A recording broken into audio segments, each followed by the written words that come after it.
On voit du beau basket, de belles équipes pour l'instant. Greg a accordé une belle basilique, mais chez Chalon n'est pas venu la visiter hein, aujourd'hui. Oh Et voilà, Dean Williams qui a envie de dire ici c'est Saint-Quentin.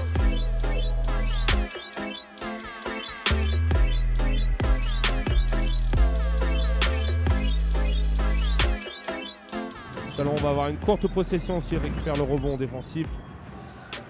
Allez, Benoît Gillet à 3 points. Eh ben bien sûr que oui, Captain Gillet.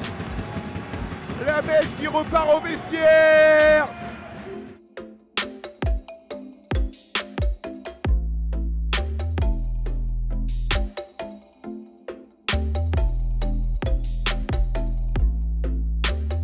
Passe bien l'écran qui reste proche de Ito.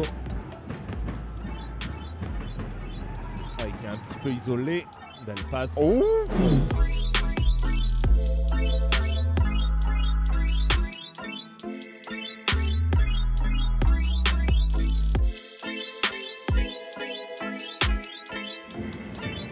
Juste avant la mi-temps,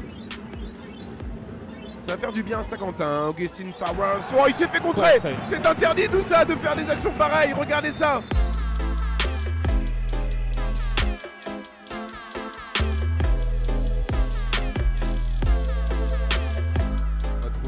Trimanis qui va sortir bien. Sur Damien Bouquet, qu'est-ce qu'on fait? Trimanis encore dans le corner à 3, il reste 5 secondes. Oh, allez Neftali, allez, emballe-moi ça. Emballe-moi ça, mon pote, frère, je veux vibrer. Mais c'est ça qu'on veut.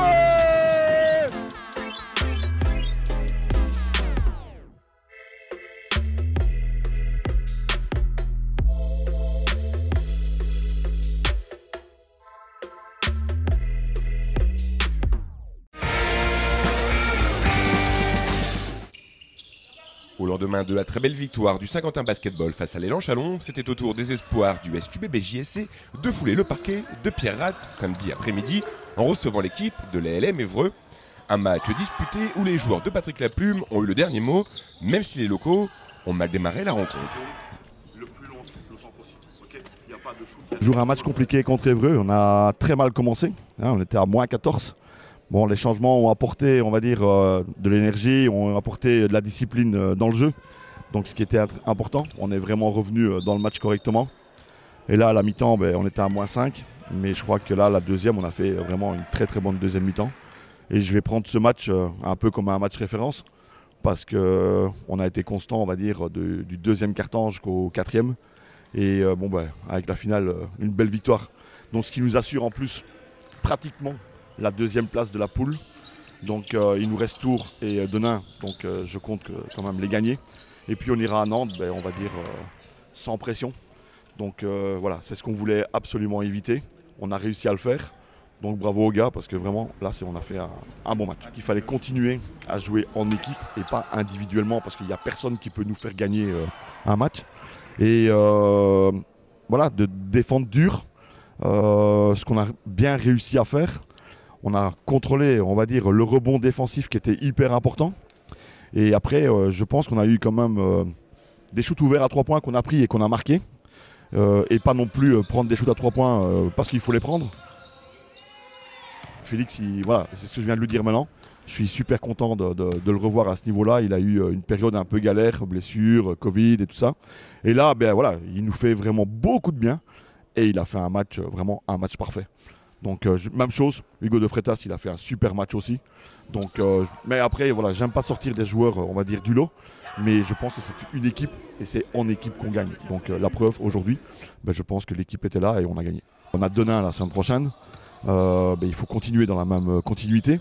Il faut essayer de sortir de cette poule, on va dire, sur une note positive en allant gagner à Nantes pour comprendre ces playoffs, on va dire, du mieux possible. Et non pas en allant se prendre 30 ou 40 points à Nantes, ce qui va être un peu compliqué. Mais voilà, donc la continuité, on va travailler individuellement et collectivement. Et on va essayer de faire progresser au mieux encore les gars et aller le plus loin possible dans les playoffs. Ça me plairait vraiment bien de faire un bon résultat, surtout pour une première année de la remise en route des espoirs. Et donc, et en plus, ma première année ici à Saint-Quentin. Donc, oui, aller le plus loin possible en playoffs. Une victoire 80-71 qui permet donc au SQBB JSC de s'assurer quasiment la deuxième place de cette poule et d'entrevoir tout doucement les playoffs. Affaire à suivre.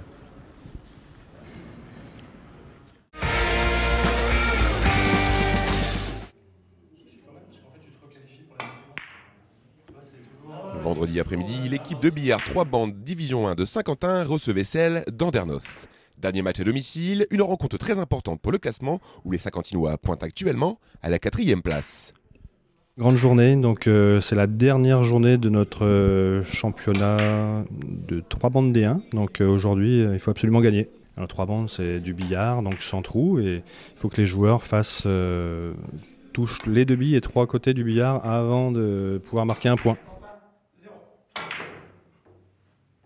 Ce soir, oui, c'est capital. Il faut gagner, il faut faire match nul, il faut marquer des points. Grosse équipe, un joueur âgé, mais qui a été plusieurs fois champion du monde, un joueur dans le top 30 mondial, et puis les autres des champions de France. Donc oui, de bons joueurs, comme nous. Les équipes sont on a une poule avec des équipes très équivalentes, donc on est à peu près la même force, hein, ça se joue pas à grand chose en fait à chaque fois, donc c'est très tendu. Alors les Saint-Quentinois, c'est Kevin Perrotin, ensuite on a Cédric Melenchenko, on a ensuite Johan Loncel et puis Peter Kullmans. Au final, ce sont les Saint-Quentinois qui s'imposent sur le score de 6-2. Et grâce à cette victoire, le maintien est assuré et les joueurs axonnés peuvent entrevoir la qualification pour la finale de France.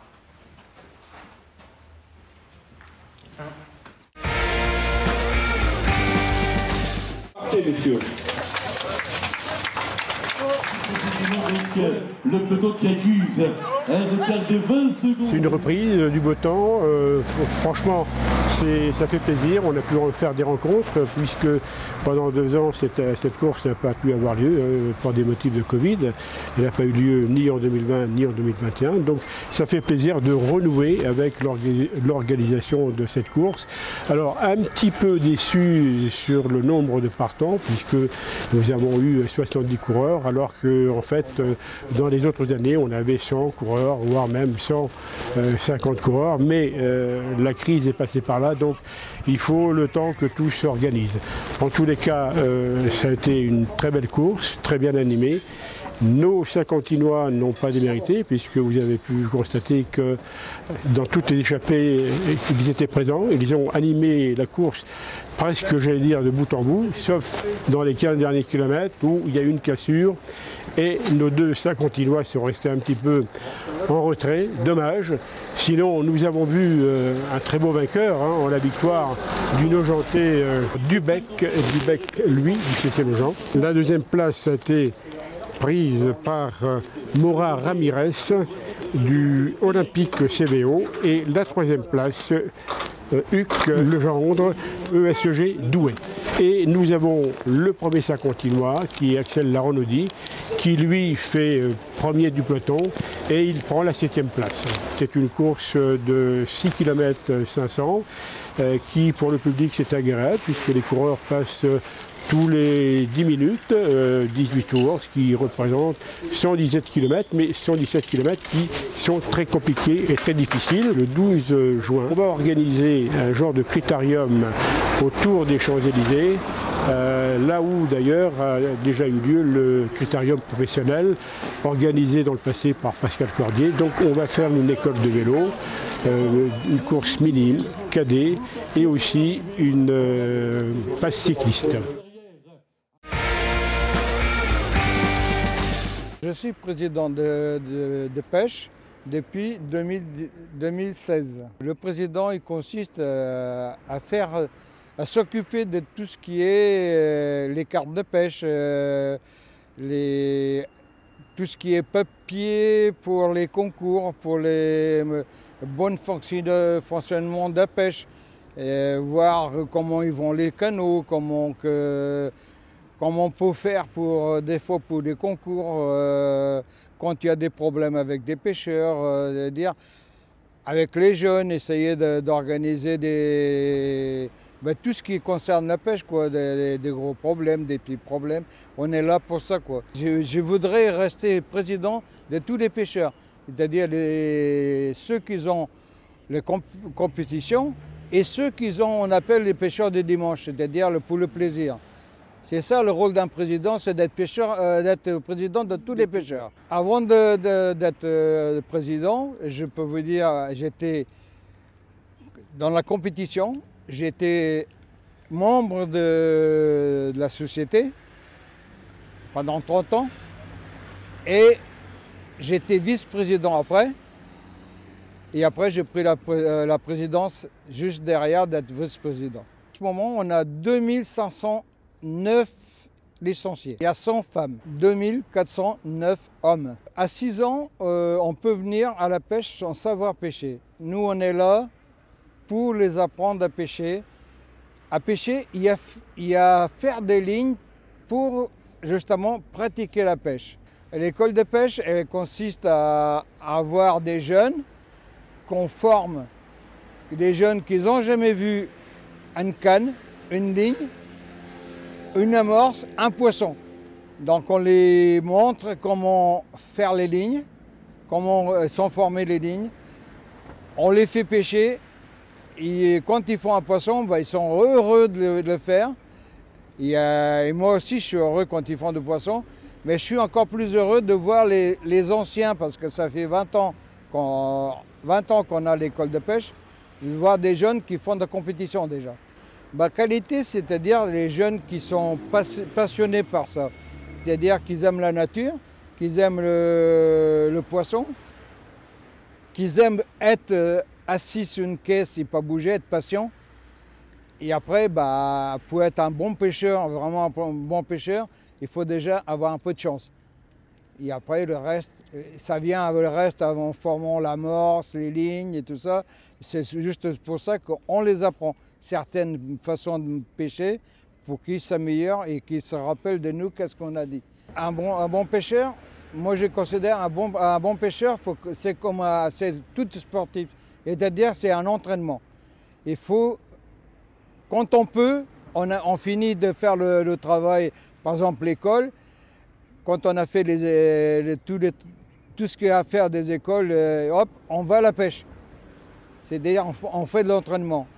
On fait les lignes, on regarde les lignes, on va pêcher. On pêche aujourd'hui, par exemple, à Quai-Gaillon. Demain, on va à Ouette pour voir le changement des eaux. C'est l'entraînement. Même si on va en dehors de Saint-Quentin pour s'entraîner. C'est là qu'on arrive à s'améliorer et avoir de la qualification de pêcheur. Aussitôt qu'ils viennent à l'école de pêche, on arrive à dire, comme on est à 3 éducateurs, on arrive à dire celui-là sera un pêcheur. On voit l'intérêt qu'il a pour la ligne, pour la pêche et la patience qu'il a. C'est ces gamins qui arrivent, qui restent et regardent l'air et dire pourvu que ça se finisse, il vient pour dire de passer le temps. On va organiser, si nous permet les eaux, que la mairie m'a dit oui, ça va être bon pour la fin du mois. On va faire déjà le championnat des handicap pêche. On prévoit pour le championnat de France, le championnat du monde aussi, pour le championnat du monde pour 2023. C'est vrai que depuis 3 ans, même 4 ans, on a des gros problèmes sur Saint-Quentin et alentour, sur nos canaux, c'est les algues. On a déjà eu des nettoyages que ça coûtait cher et que ça n'a pas servi à grand chose parce qu'un an après, ça a poussé. On a eu des concours qui ont été annulés à cause de ça. Il y a un grand concours à Sansas qui sont repartis ailleurs. Il y a quand même 300 pêcheurs qui sont partis ailleurs. Il y a quand même un championnat de France qui est parti ailleurs parce que les algues. Et là, normalement, ça va au mois d'avril, on aura le nettoyage. Parce qu'il y a un championnat du monde, handicap pêche, qui doit se faire le 29-30 du 1er mai et qu'on m'a dit que normalement c'est bon, ça se fera à Saint-Quentin. Pour adhérer aux pêcheurs de Saint-Quentin, c'est tout facile. Hein. On va à Cora au Auchan, on prend sa carte et on demande la carte de Saint-Quentin et on est pêcheur Saint-Quentinois. On adhère. Donc après, on nous appelle, ils ont l'avantage de pêcher que les autres d'extérieur n'ont pas, parce que les autres d'extérieur, ils payent un peu plus cher que nos pêcheurs. On a quand même un petit avantage. Les étangs, ils peuvent aller avec la carte normale à 76, que les autres d'extérieur, il faut qu'ils achètent une carte à 100 €.